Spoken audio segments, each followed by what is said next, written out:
Or what woman, having 10 silver coins, if she loses one of them, does not light a lamp, sweep the house, and search carefully until she finds it?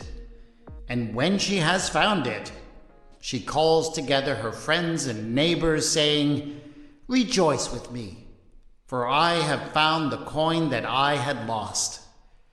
Just so, I tell you, there is joy in the presence of the angels of God over one sinner who repents. There is no denying that some of the biggest problems that people are dealing with today are economic problems, at least in the country where I live.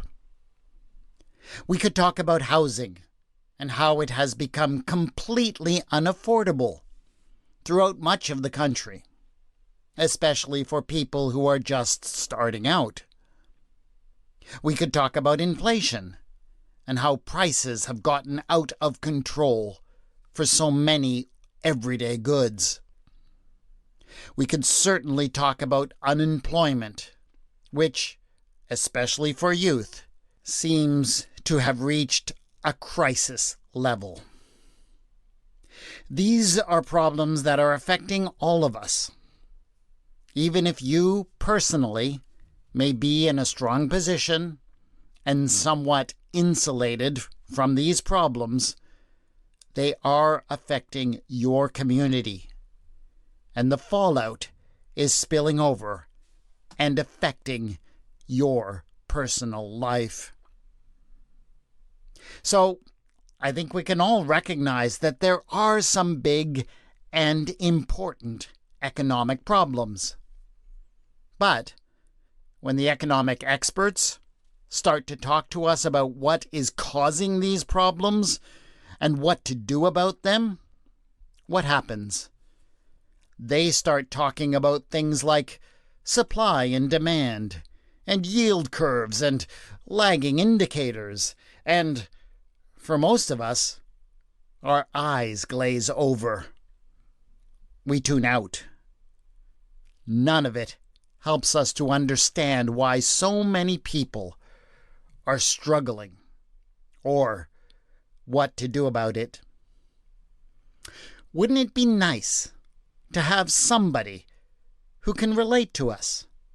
Somebody who can bring the very wisdom of God to us, who could explain it all to us and tell us what to do. Wouldn't it be nice if Jesus did that for us? But unfortunately, Jesus doesn't seem to have had much to say about money during his life. In fact, he seems to have been so unfamiliar with the currency itself that once, when somebody showed him a coin, he had to ask whose face and title was engraved on it. But there is at least one parable that is all about money. And I know that it is very short, but I've got to tell you that there is more wisdom about the use of money in that short parable than you might realize. So, let me tell the story to you. Tell it in a way that might make you better realize how people in Jesus' own time might have heard it when he first told it. This is Retelling the Bible.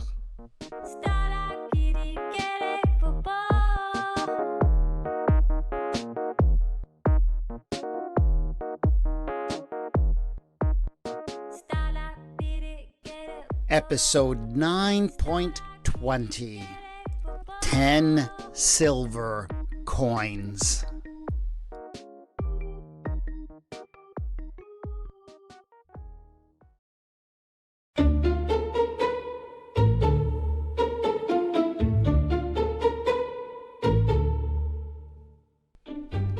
She had 10 silver coins. It was not To be clear, a fortune. Just one of these coins would have been considered fair wages for an entire day of work. So, having 10 days' wages saved up was hardly something that would have offered much of a buffer for her in the case of some catastrophe. There were people out there, the wealthy elite in places like Jerusalem and Tiberias, who had stored up thousands upon thousands of these coins. Such hoards made them feel safe in ways that she never would be able to attain. But, inspired by the successes of such people, she had managed to scrimp and to save and to set aside 10 silver coins. It was an extraordinary accomplishment. Most of the people around her never managed to set anything aside. If they were lucky, if they were fortunate enough to get enough work that paid well enough, most of them could only manage to break even on a day-to-day basis. And there was never any surplus to set aside for a rainy day. But she had 10 silver coins. Maybe they didn't actually provide security for her, but they made her feel as if security was attainable. That's why she was kind of obsessed with them. She always knew exactly how many coins she had and where they were. She literally counted them every day, so that if one went missing, she would know it immediately.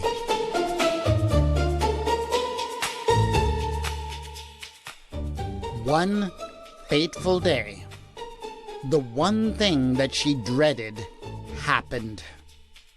She was there, at her little counting table.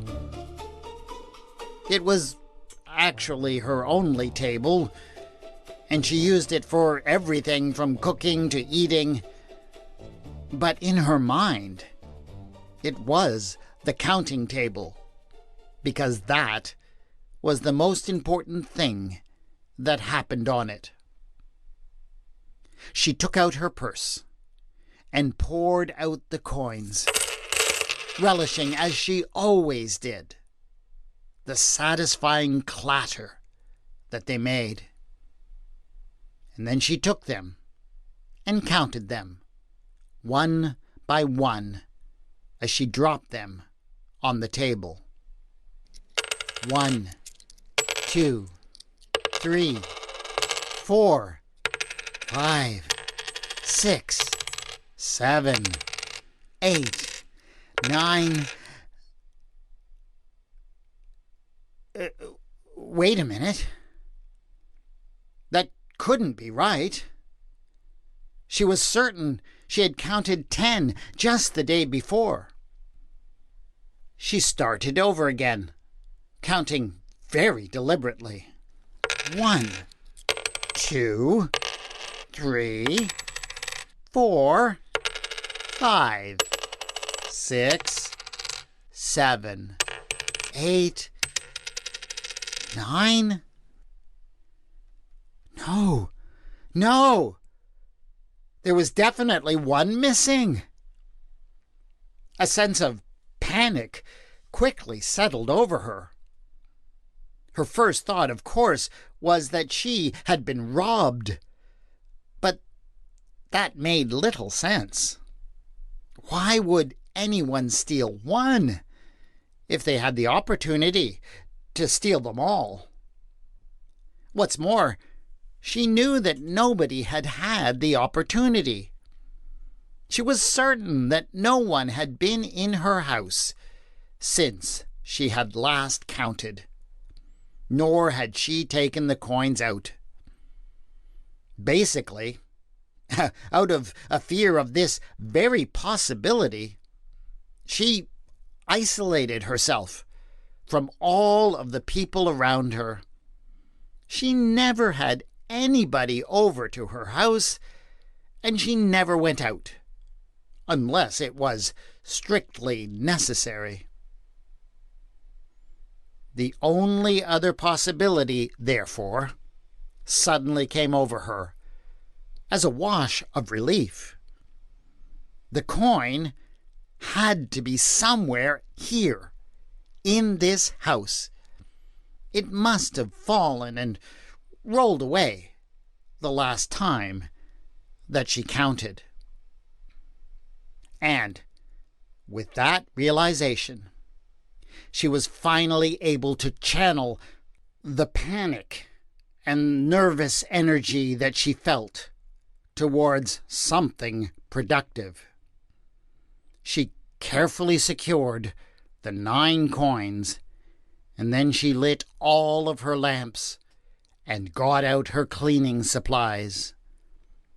She began to sweep and dust and scrub every corner of her entire house. She carefully cleaned under every piece of furniture and deep into every nook and cranny. Oh, the house had never been cleaned like this. But while this activity managed to channel the energy in her body, her panicked thoughts continued to race. As silly as it seemed, she began to question her own priorities. Had she really chosen to focus on the right things if it all led to such frenzied outcomes?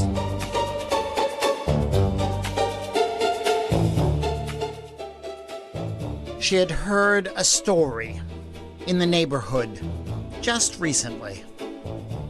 There was a local shepherd who had 100 sheep in his care. He cherished his sheep, much like she cherished her coins. And of course, he would count his sheep regularly. And one day, as he was counting, 1, 2, 3, 4, always a difficult task, of course, because by the time he got to 96, 97, 98, he could barely keep his eyes open. But when he hit 99 this time, he was suddenly awake, because there was no sheep 100. From what she had heard, he immediately started acting crazy. He abandoned all 99 sheep out in the wilderness and started searching high and low for the one lost sheep. She would never act so irresponsibly, of course. Hadn't she been careful to bar all the windows and doors before she began her search? She was not about to risk the loss of her other 9 coins. But she could not help but wonder whether her shepherd neighbor had learned something from that experience that she had not yet understood. She had heard that when he had finally discovered the errant ruminant, he had been so relieved that he completely lost his mind. At least, that was the only way that she could make sense of what he did next. He took the sheep and laid it on his shoulders and brought it back. Fortunately, it seemed, nothing bad had happened to the other 99 that had been abandoned in the wilderness. So, once he had recounted all of them again, falling asleep several times in the process, the shepherd decided that the next thing to do was send out invitations to absolutely everyone he knew.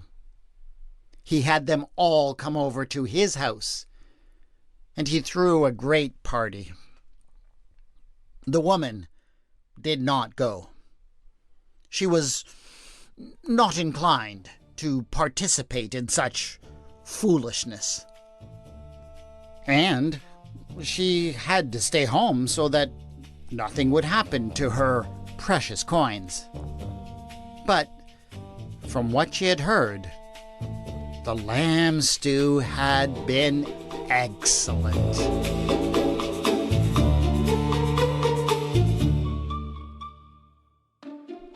That had been the one thing that she had never understood.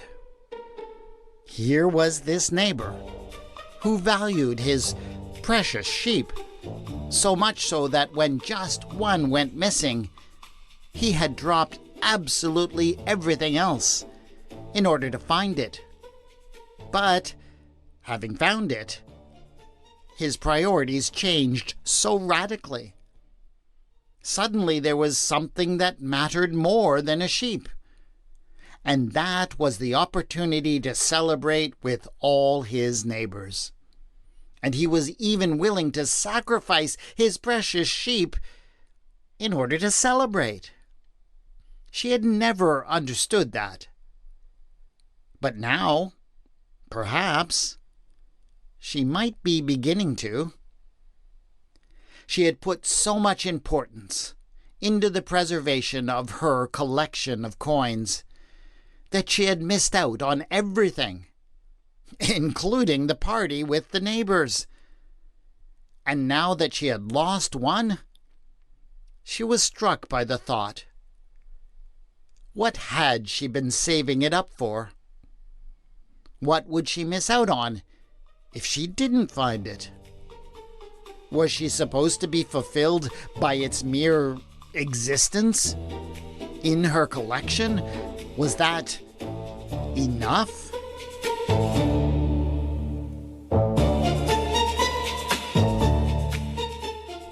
Her frenzied cleaning continued for at least another half hour. But in the end, she finally found it. Ah! There it was, in that dusty corner. It was a welcome sight, to be sure, all bright and shiny in the lamplight. But now that she had found it, to have it was not enough. It was like it had no value on its own anymore. It only had value for what she could do with it. And she suddenly knew what to do with it. She had to celebrate. She had to throw a party. And she had to invite everyone, all her neighbors, even the shepherd, especially the shepherd. Soon her house was filled with music and dancing and laughter. Her neighbors joined in a veritable feast with wine and food. Why, the party favors alone must have cost several silver coins.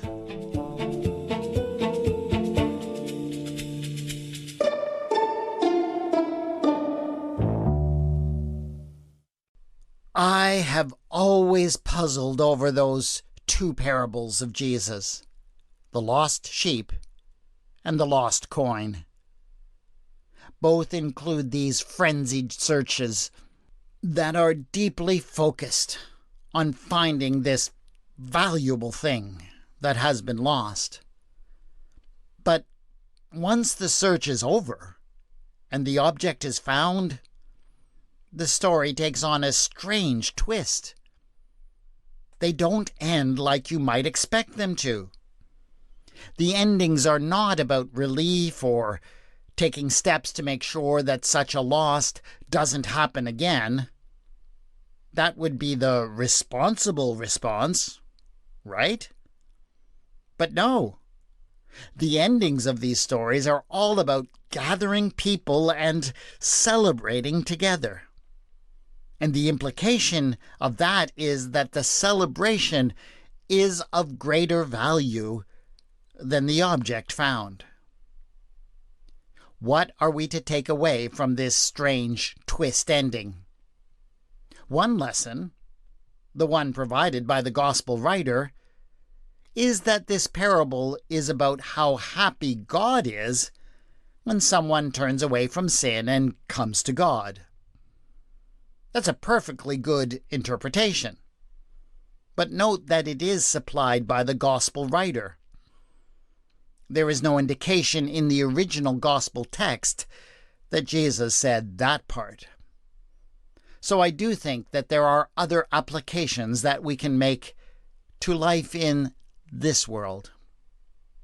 And I have come to think that Jesus may have told this story to make us think again about the things of this world that we have learned to value.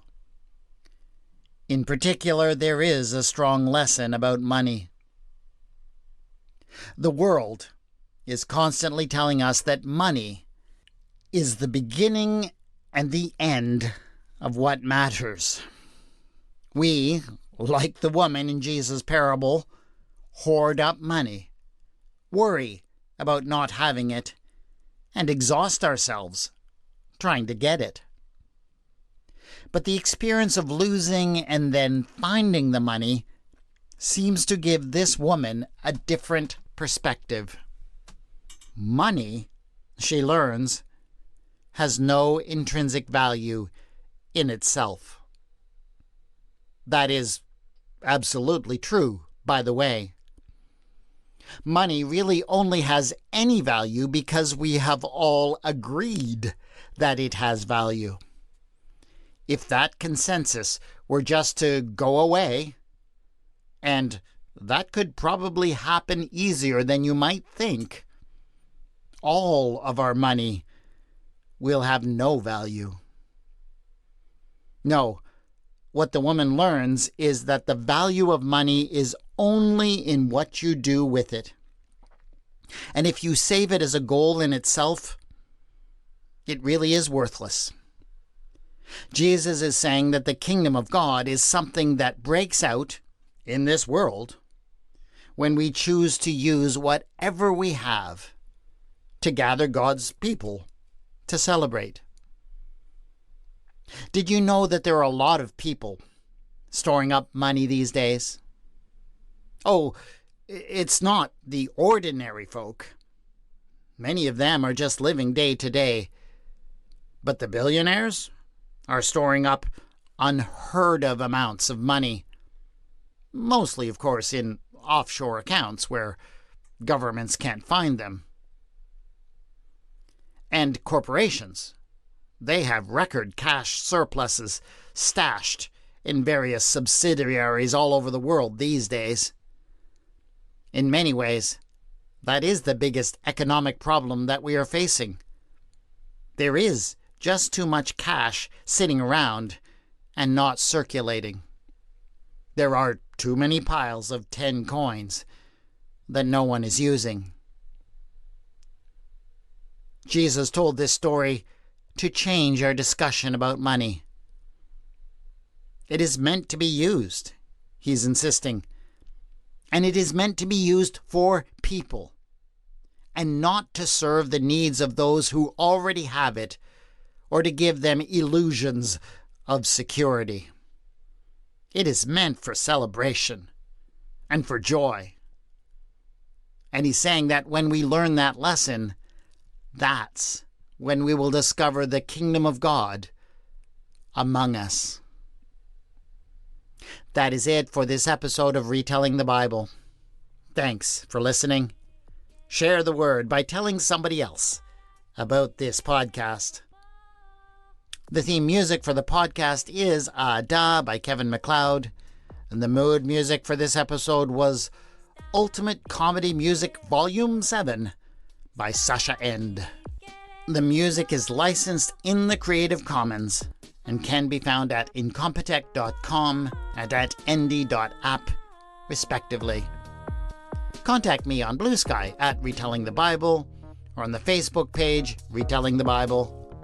Show notes for this episode have been posted at retellingthebible.wordpress.com. Thanks again to my Patreon supporters who support this podcast.